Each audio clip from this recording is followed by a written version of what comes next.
కాంగ్రెస్ అధికారం చేపట్టాక తొలిసారి మంచిర్యాల జిల్లాలో పర్యటించనున్నారు డిప్యూటీ సీఎం భట్టి విక్రమార్క. మంత్రులు శ్రీధర్ బాబు, ఉత్తమ్ కుమార్ రెడ్డి, పొన్నం ప్రభాకర్ ఆయన వెంటే జిల్లాలో పర్యటించనున్నారు. ఉదయం 11 గంటలకు మంచిర్యాలకు భట్టి విక్రమార్క చేరుకోనున్నారు. ఐబీ చౌరస్తాలో ఏర్పాటు చేసిన అంబేద్కర్ విగ్రహాన్ని ఆవిష్కరించనున్నారు.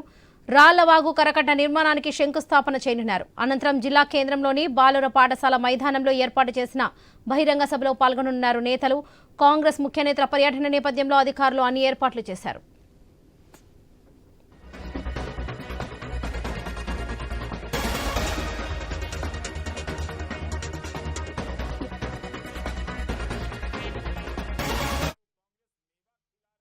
అధికారం చేపట్టాక తొలిసారి మంచిర్యాల జిల్లాలో పర్యటించనున్నారు డిప్యూటీ సీఎం భట్టి విక్రమార్క. మంత్రులు శ్రీధర్ బాబు, ఉత్తమ్ కుమార్ రెడ్డి, పొన్నం ప్రభాకర్ ఆయన వెంటే జిల్లాలో పర్యటించనున్నారు. ఉదయం 11 గంటలకు మంచిర్యాలకు భట్టి విక్రమార్క చేరుకోనున్నారు.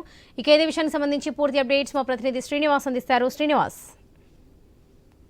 మంచిర్యాల జిల్లాలో నేడు డిప్యూటీ సీఎం మల్లుభట్టి విక్రమార్కతో పాటు మంత్రులు జిల్లా శ్రీధర్ బాబు, ఉత్తమ్ కుమార్ రెడ్డి, పొన్నం ప్రభాకర్, జిల్లా ఇన్ఛార్జి మంత్రి సీతక్కనైతే పర్యటించనున్నారు. దాదాపుగా కాంగ్రెస్ పార్టీ అధికారం చేపట్టి 16 నెలలు అవుతున్నప్పటికీ కూడా మొట్టమొదటిసారిగా ఇటు కాంగ్రెస్ పార్టీ అధికారం చేపట్టాక మొట్టమొదటిసారిగా బట్టి వస్తున్న నేపథ్యంలోనైతే ఇటు జిల్లా ప్రజలైతే పూర్తిగా అయితే ఆయనపై ఆశలు అయితే పెట్టుకున్న పరిస్థితులు అయితే ఉన్నాయి.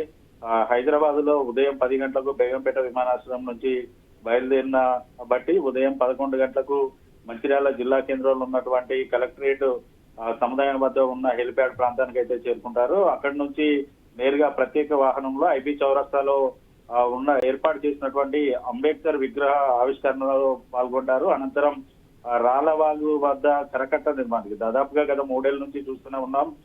వర్షాకాలంలో భారీగా వర్షాలు వస్తున్న నేపథ్యంలో పూర్తి స్థాయిలో మంచిర్యాల పట్టణ ప్రాంతం అయితే పూర్తిగా నీట మునిగిన సందర్భాలు అయితే ఉన్నాయి. దీంతో కాంగ్రెస్ ప్రభుత్వం ఏర్పాటైన తర్వాత రాళ్లవాగు కరకట్ట నిర్మాణానికి అయితే ఇటు నిధులైతే మంజూరు చేసింది. ఈ నేపథ్యంలో రాళ్లవాగు కరకట్ట నిర్మాణానికి సంబంధించిన శంకుస్థాపన పనుల్లో కూడా ఇటు బట్టితో పాటు మంత్రులు అయితే పాల్గొనున్నారు. అనంతరం జిల్లా కేంద్రంలో నిర్మిస్తున్నటువంటి మల్టీ సూపర్ స్పెషాలిటీ ఆసుపత్రితో పాటు ఇటు మాతా శిశు ఆసుపత్రి నిర్మాణ పనులను అయితే వారు పరిశీలించనున్నారు. అనంతరం ఈ జిల్లా కేంద్రంలో బాలుర పాఠశాల మైదానంలో ఏర్పాటు చేసిన బహిరంగ సభలోనైతే ఇటు బట్టితో పాటు మంత్రులు అయితే పాల్గొనున్నారు. అయితే ఇప్పటికే ఈ సభకు సంబంధించి కానీ ఇతరత్ర పనులకు సంబంధించి గత 2 రోజులుగా స్థానికంగా ఉన్నటువంటి ఎమ్మెల్యే ప్రేమ్ సాగర్ దగ్గరుండి అయితే అన్ని పనులు అయితే పరిశీలిస్తున్న పరిస్థితులు అయితే ఉన్నాయి.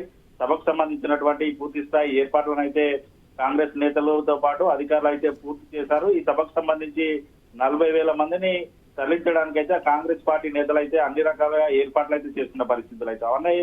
ఇటు డిప్యూటీ సీఎం బట్టి పర్యటన నేపథ్యంలో అయితే జిల్లా వాసుల నుంచి అయితే కొన్ని డిమాండ్లు అయితే వినిపిస్తున్నాయి. గతంలో జిల్లాలో 2 ప్రైవేట్ ఇంజనీరింగ్ కళాశాలలు ఉండగా పూర్తిగా అవి మూసివేయడంతో కూడా జిల్లాకు సంబంధించినటువంటి విద్యార్థులు ఇతర ప్రాంతాల్లోకి వెళ్లి చదువుకునే పరిస్థితులు అయితే ఉన్నాయి. ఖచ్చితంగా ప్రభుత్వం నుంచి ఇంజనీరింగ్ కళాశాల ఏర్పాటు చేయాలంటూ కూడా స్థానికుల వద్ద నుంచి అయితే ప్రధాన డిమాండ్ అయితే వినిపిస్తుంది.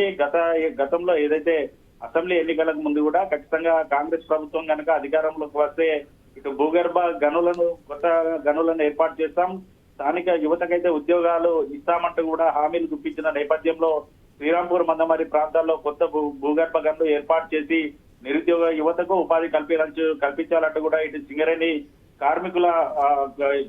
కార్మిక సంఘాలతో పాటు నిరుద్యోగులు అయితే కోరుతున్న పరిస్థితులు ఉన్నాయి. మరోవైపు మంచిర్యాల జిల్లాలో గత ఏడాది కంటే ఈ ఏడాది ప్రతి ఏడాది కూడా రోజు రోజుకు నేరాల సంఖ్య పెరుగుతున్న క్రమంతో పాటు స్థానికంగా ఇక్కడికి వచ్చి స్థిర నివాసం ఏర్పాటు చేసుకుంటున్నటువంటి వారి సంఖ్య పెరుగుతున్న నేపథ్యంలో అమాలివాడలో ఖచ్చితంగా 2 టౌన్ పోలీస్ స్టేషన్ ఏర్పాటు చేయాలంటూ కూడా జిల్లా వాసుల వద్ద నుంచి అయితే ప్రధాన డిమాండ్ అయితే వినిపిస్తుంది. మరోవైపు చెన్నూరు నియోజకవర్గానికి సంబంధించి చెన్నూరులో రెవెన్యూ డివిజన్ ఏర్పాటు చేయడంతో పాటు గతంలో బీఆర్ఎస్ పార్టీ హయాంలో బస్ డిపోకు సంబంధించి అయితే శంకుస్థాపన అయితే చేశారు. పూర్తి స్థాయిలో బస్ డిపోను ఏర్పాటు చేసి తెలంగాణ, మహారాష్ట్ర, ఛత్తీస్గఢ్ రాష్ట్రాలకు రవాణా సౌకర్యం మెరుగుపరచాలంటూ కూడా చెన్నూరు నియోజకవర్గం నుంచి అయితే ప్రధాన డిమాండ్ అయితే వినిపిస్తుంది. అంతేకాకుండా ఇటు మందమరి ప్రాంతానికి సంబంధించి కూడా పూర్తి స్థాయిలో 170 యాక్ట్ లో భూములు ఉండడంతో అయితే మందమరి మున్సిపాలిటీకి సంబంధించి ఇప్పటి వరకు కూడా అక్కడ మున్సిపల్ ఎన్నికలు జరిగిన దాఖలైతే లేవు. ఖచ్చితంగా మందమరి మున్సిపాలిటీ ఎన్నికలను నిర్వహించడంతో పాటు అక్కడ తోల పరిశ్రమ ఏర్పాటు చేయాలంటూ కూడా ఏర్పాటు చేస్తూ నిరుద్యోగులకు ఉపాధి కల్పించాలంటూ కూడా స్థానిక మందమరి వాసుల వద్ద నుంచి కూడా బట్టికి అయితే వినతులు అయితే వెల్లువెత్తుతున్న పరిస్థితులు అయితే ఉన్నాయి. అంతేకాకుండా బెల్లంపల్లిలో ఏర్పాటు చేసిన 100 పడకల ఆసుపత్రి కావచ్చు, మంత్రియాల్లో ఏర్పాటు చేసినటువంటి ఆసుపత్రుల్లో కూడా పూర్తి స్థాయిలో ఇటు వైద్యులు అందుబాటులో లేకపోవడం, ఇతర